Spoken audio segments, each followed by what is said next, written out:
Հիմա իրավիճակը այնց է, որ եկել է օրը, պետք է ինչ-որ ընտրություն անել։ Պետք է գնալ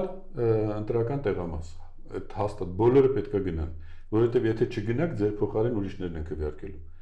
Պետք է գնալ ընտրական տեղամաս։ Պետք է քվեարկել փոփոխության օգտին։ Քվեարկեք այն ուժերի օգտին, որի մեջ փոփոխություն եք տեսնում։ Եթե ինձ եք հարցնում, մեր ուժին եք հարցնում, մենք ասում ենք, որ քվեարկեք ուժեղ Հայաստանի օգտին, որովհետև ամենամեծ հնարավորությունը այսօր իրանք ունեն։ Պետք է օգնել իրանց, անկախ նրանից ընդունում եք իրանց անդամներին, չեք ընդունում, կարևորը որ բան փոխվի, կարևորը որ այս մարդիկ գնան, օրակարգը պետք է դնել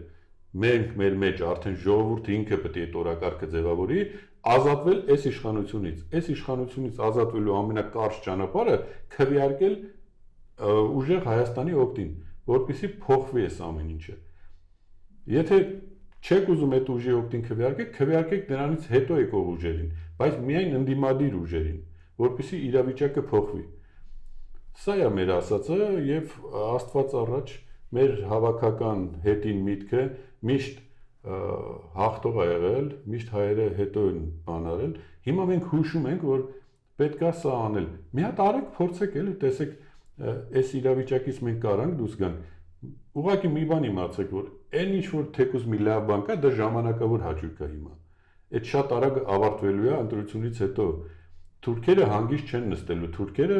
ուզելու են մինչև վերջ, որպեսզի ստեղ հայեր չմնան։ Իրանք ասում են մենք չենք ուզում ձեր կողքին ապրենք, մենք ուզում ենք ձեր տեղը ապրենք։ Հետևաբար դուք պետք է չլնեք։